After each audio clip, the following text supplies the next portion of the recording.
was alive, General. Somehow, miraculously, I was alive.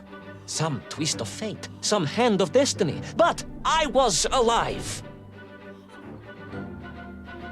Strange as this new world was, I knew Toll must have come this way, and it was my task to find him. And it happened like this.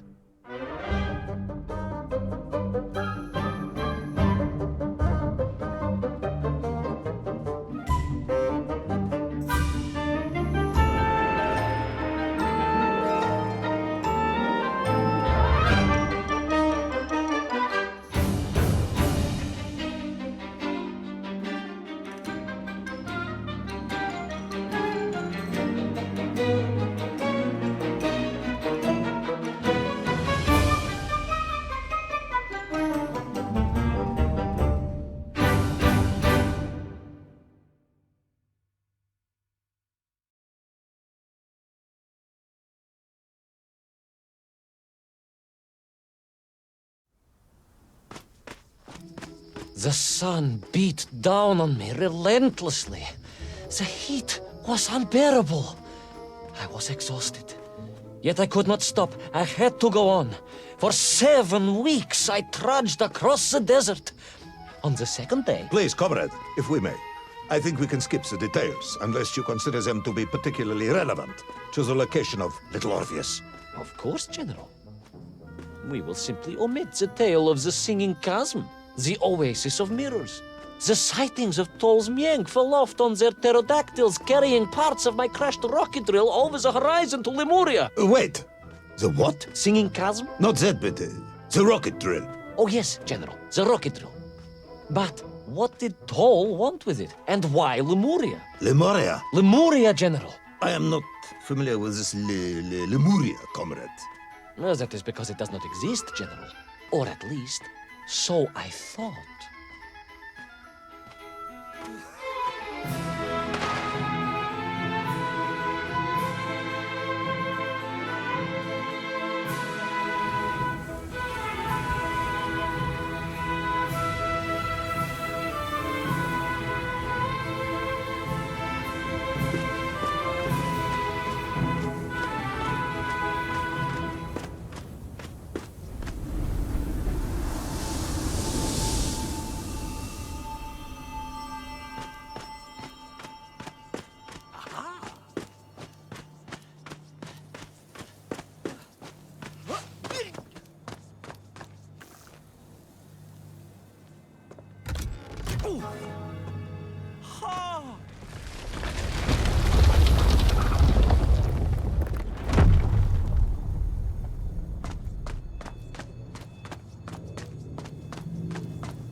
Strange crystals seemed to exert an extraordinary hold over the stone blocks and arches. When they hummed, the whole city remade itself. Where they were missing, clearly looted by some villainous thief, the city was fallen to ruin. It was like a vast musical instrument, vandalized, and yet still attempting to toot.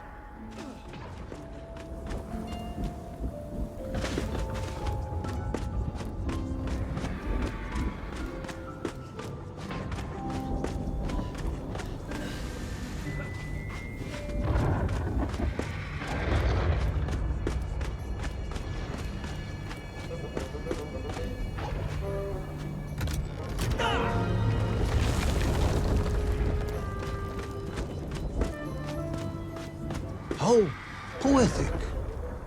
I'm sure our engineers would be fascinated and baffled in equal measure. If the whole department hadn't been arrested for sedition last week, I would happily convey it to their skeptical ears. Sedition, General?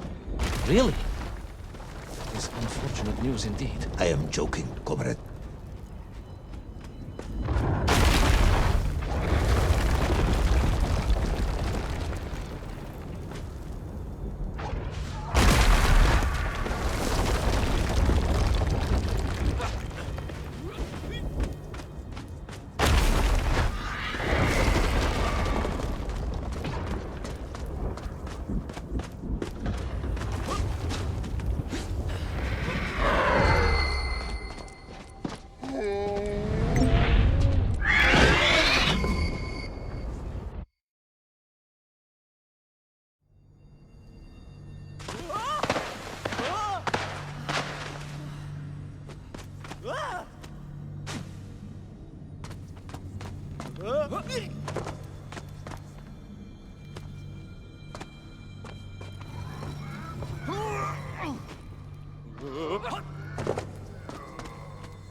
Oh, yes. The Mank were here, all right. Which meant whatever dastardly scheme Toll had, it was to be enacted on these burning sands. What you need to know first is this. I have told you already how parts of the devices the enslaved Mienk were forced to wear came from the surface. Radio parts and so on, yes, from what you have told me. Assuming there were plenty of lost ships in the ocean as you claim, for Toll to have dredged up what he needed to assemble them. Aha, good. You are one step ahead of me, General. I said assuming. Of course, assuming.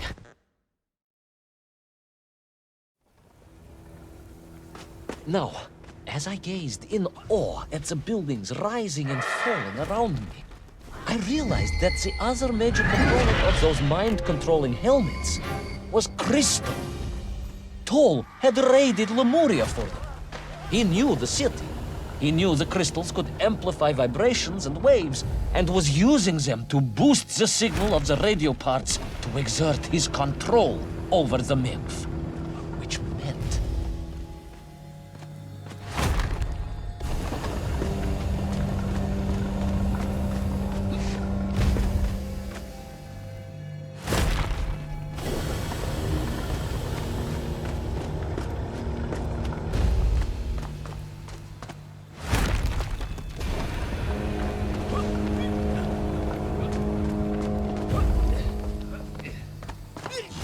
Imagine, General, what such amplification could achieve when fused to the finest atomic science our great Soviet civilization has produced. Wait. I do not understand. You said Toll was planning on using the bomb to shatter the Earth's crust to return to the surface. A tragic mistake, General. They had not recognized the extent of his mad ambitions.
The vast pictograms told of a history of wonders. They seem to suggest the Lemurians were travelers from another world, where a mysterious clock seemed to stand. That is very mysterious. As mysterious as the location of little Orpheus, perhaps. Ah, yes, of course, General. I am just getting to that.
As I bravely explored that ancient city, a question was gnawing at my mind.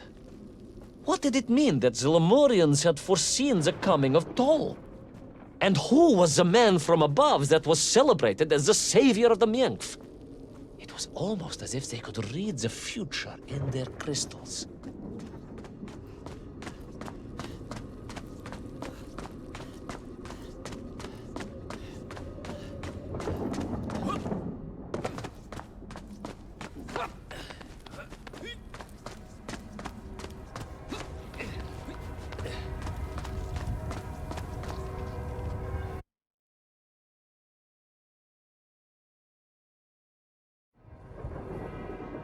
The bells of Lemuria tolled and tolled, a roaring symphony, a crescendo of peals that set the city dancing, each note causing the crystals to shimmer and cascade with light.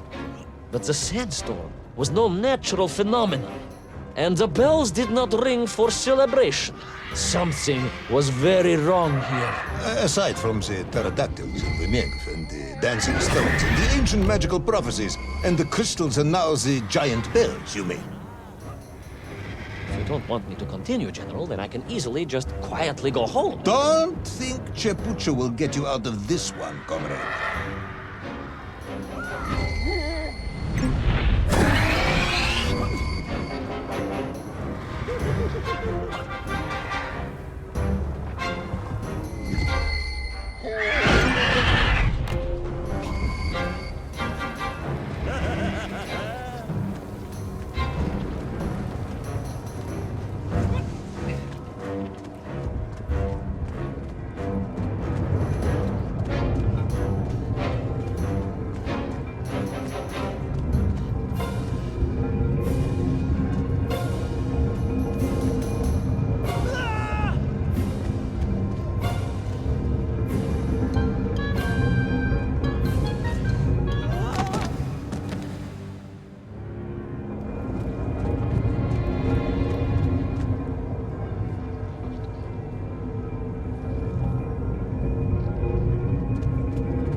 through those magical structures, a righteous fire in my heart.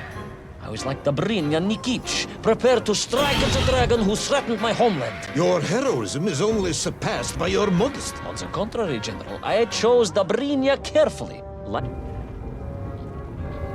I raced through those magical structures, a righteous fire in my heart.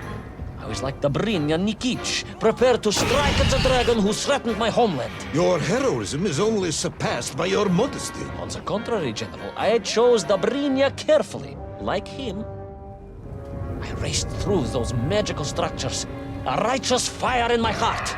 I was like the Brinya Nikic, prepared to strike at the dragon who threatened my homeland. Your heroism is only surpassed by your modesty. On the contrary, General, I chose the Brinya carefully. Like him, I am a simple peasant.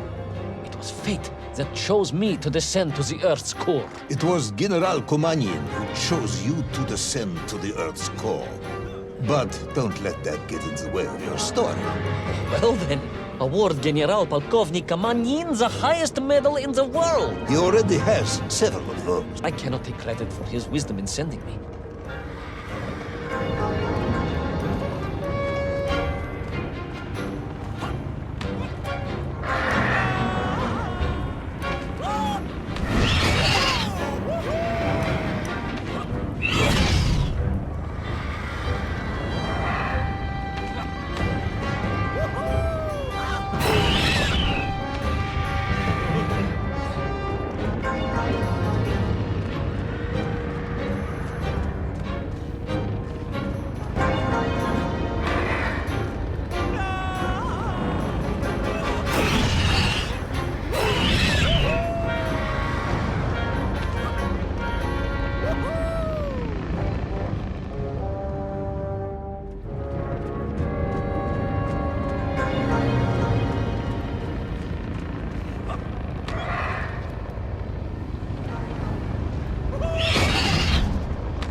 Was once a rocket drill ship, built to burrow into the Earth, was now a mighty vessel, repurposed to blast off into the skies.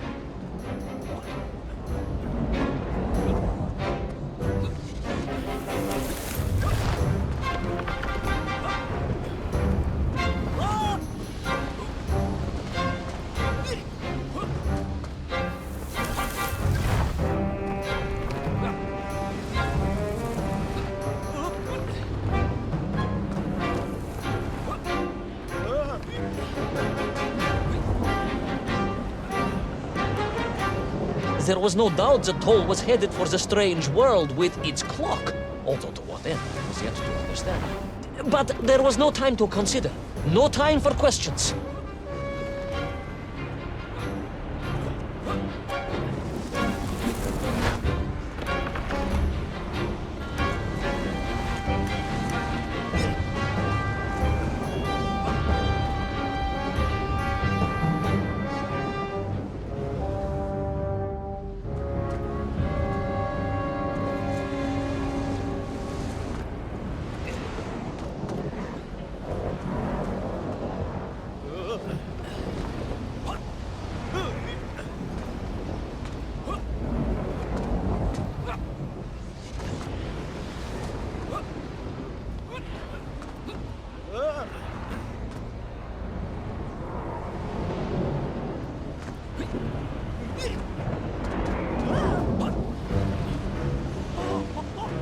Paul was on the rocket.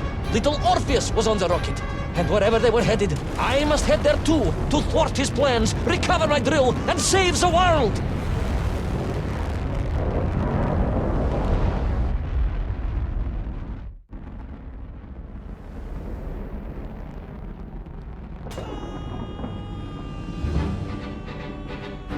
Will our enthusiastic yet disorientated hero be burnt to a cinder by the rocket's engines? Will he be smashed into the rock that surely must be beyond the Lemurian skies? Does Nikolai Petrovich Kamenyan really need any more medals? What was the strange clock, and what could it all mean? All of these questions and more will be answered, if you're extremely lucky, in the next exciting episode of Little Orpheus!